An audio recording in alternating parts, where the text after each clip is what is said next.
Bismillahirrahmanirrahim. Assalamualaikum warahmatullahi wabarakatuh. Rekan-rekan sekalian, sekarang saya bersama dengan Kang Didi. Ya.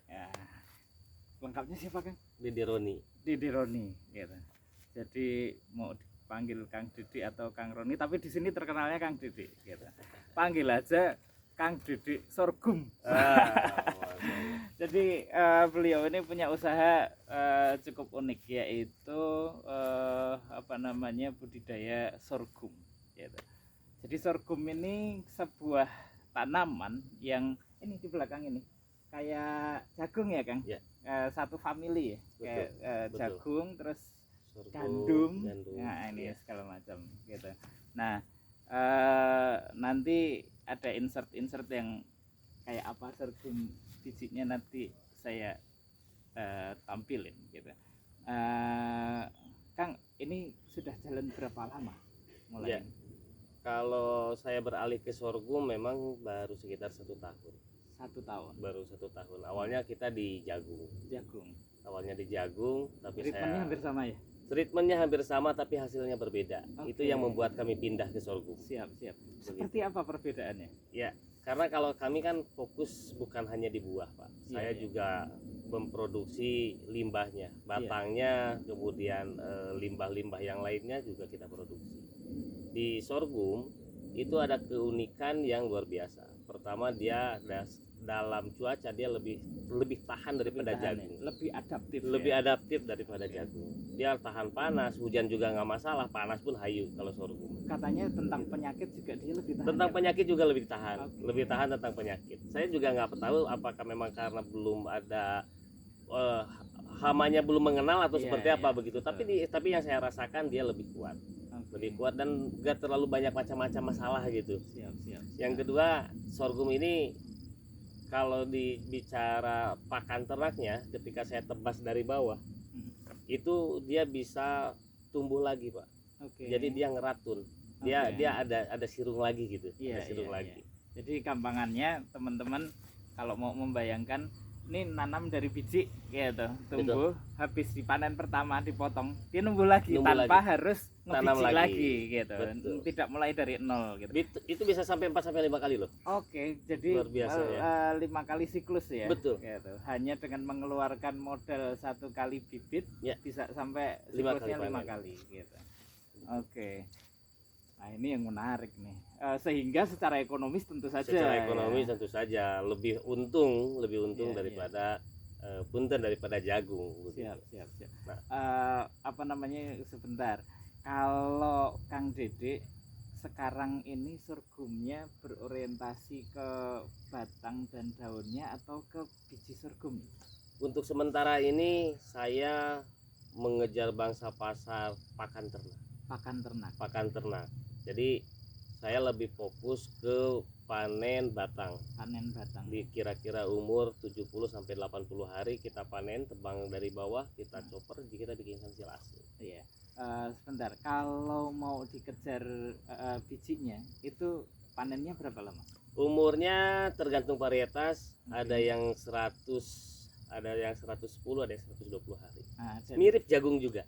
Umurnya mirip jagung, mirip padi. Jadi dari sisi itu aja sudah sedikit menguntungkan. Betul, ya, karena masa panennya lebih cepat, sehingga lebih cepat untuk ada perputaran cash flow-nya ya, sambil menunggu yang tunas baru muncul dan kemudian di ini lagi. Betul. Ya. Siap. Oke. Kalau kita bicara pertanian ini kan harusnya kita mulai berpikir, ini juga bagi teman-teman yang mau budidaya, kita ini kan harus driven market ya. Gitu. Yang pertama harus dipikirkan itu marketnya dulu nih. Gitu. Nah, bagaimana dengan market sorghum ini, Kang? Wah, ini menarik nih. Jadi saya berawal dari punya sapi dan punya domba. Saya ini dari peternak. Oke.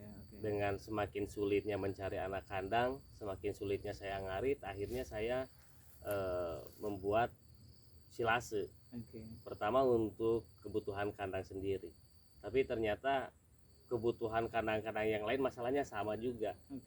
Ngaritnya sudah susah, anak kandangnya sudah susah, begitu cari pakan juga sudah susah. dan belum ada yang menyentuh industri pakan hewan ternak ruminansia. Oke. Di Banten ini, di Jabodetabek dan Banten hanya pabrik pakan saya yang baru berdiri. Oke. Padahal ada berapa kandang sapi, Kang? Padahal kebutuhannya kalau secara populasi itu masih untuk wilayah Banten ini masih mau menyentuh 1 juta ekor. 1 juta ekor untuk sapi. Oke. Untuk dombanya bisa 3 kali lipat dari. Dan itu membutuhkan berapa ton? Berapa ton pakannya? Bayangkan saja kalau 5%-nya saja pakan silase itu berapa kebutuhannya? Which is mereka tidak mungkin dari ngarit. Semuanya nggak mungkin dari ngarit. Dia harus betul-betul memiliki pasokan pakan yang stabil ya. Betul. Iya. Kalau tadi Akang cerita itu kalau dari populasinya sekitar 1 juta. Kalau jumlah kandang ada berapa? Jumlah kandang saya tidak bisa menghitung secara pasti. Kebetulan saya ketua HPDKI di Provinsi Banten. Iya. Saya bagiannya turun di Kota Serang. Ya. Untuk peternak anggota HPDKI saja sudah 300 kandang. 300 peternak. Ya. Anggota HPDKI ya. Belum saya melihat ada grup-grup yang lain, belum saya melihat ada RPH.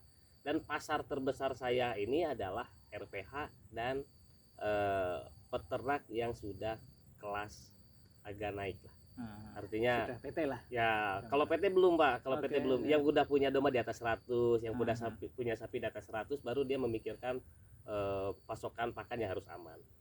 Begitu. Kalau masih di bawah itu kadang-kadang juga kita kedatangan ketika dia ditinggalkan anak kandangnya, ketika dia anak kandangnya nggak masuk atau sakit dan segala macam, tetap dia ke pabrik juga cari pakan juga. Iya. Karena kalau nggak punya pakan bingung juga mereka itu. Dibikin bahasa gampang nih. Gampangannya berarti per bulan permintaan ke Akang ini mencapai berapa? Wah, ini kalau ada barangnya mungkin 1.000, 2.000, 5.000 ton aja bisa kita serap. 5.000 ton bisa. 5.000 ton bisa diserap untuk kebutuhan Jabodetabek dan Banten. Nggak usah jauh-jauh. Nggak usah jauh-jauh. Itu belum lagi kalau kita bisa over, kita bisa menyuplai daerah yang lebih luas ya. Apalagi ini mau kurban, saya sudah kedatangan surat WA dan lain sebagainya orang yang order itu. Kira-kira untuk di periode kurban ya 5.000 ton saya harus. Iya. Karena daerah Jabodetabek akan kedatangan sapi domba dari daerah yang lain masuk ke sini dan dia tidak bawa rumput. Iya, dan dia nggak bawa rumput. Dan dia tidak bawa rumput dan Jakarta nggak ada rumput. Jakarta nggak ada rumput. Ya. Ini yang luar biasa, rekan-rekan, sehingga dengan segini banyaknya kebutuhan, kurang lebih nih bakal 5 sampai 10 tahun yang akan datang ini akan masih sustain ya.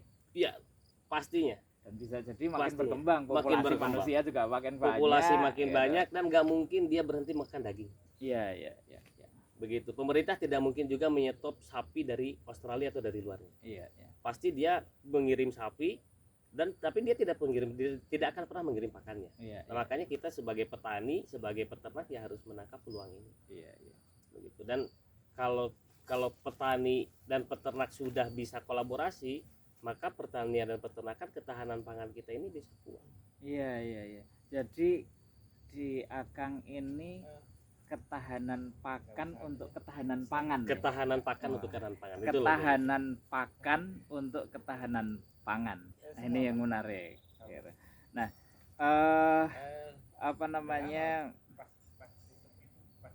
kalau teman-teman yang mengembangkan sorghum sejauh ini di daerah sini belum. Di daerah Banten ini belum familiar.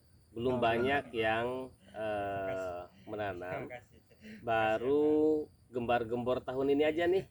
Tahun ini kemudian saya juga sosialisasi ke teman-teman petani yang ada di Provinsi Banten untuk berplasma dengan kami. Jadi kalau teman-teman pemirsa ada yang tertarik dengan budidaya sorghum bisa komunikasi, kita bisa kolaborasi, dan saya masih membutuhkan banyak bahan baku yang harus diproduksi di tempat kami. Ini dia. Jadi insya Allah ini bisa menjadi sebuah komoditas untuk memberdayakan masyarakat. Setuju. Ya, betul. Entah itu menggunakan lahan sendiri atau secara bersama-sama membentuk poktan dan kemudian menyewa lahan dan mengupayakan bersama-sama. Boleh. Gitu ya. Nah, ini yang menarik. budidaya sorghum oleh Kang Dede ini kita akan insya Allah kembangkan di daerah Banten dengan berbagai macam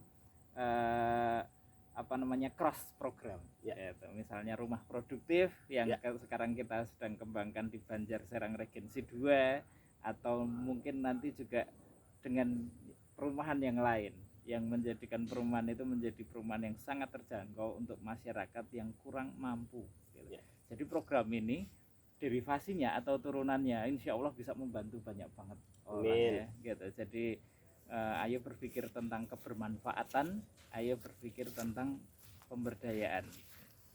Begitu teman-teman tentang pemberdayaan masyarakat berbasis budidaya sorghum yang diinisiasi oleh Kang Dede Roni. Assalamualaikum warahmatullahi wabarakatuh.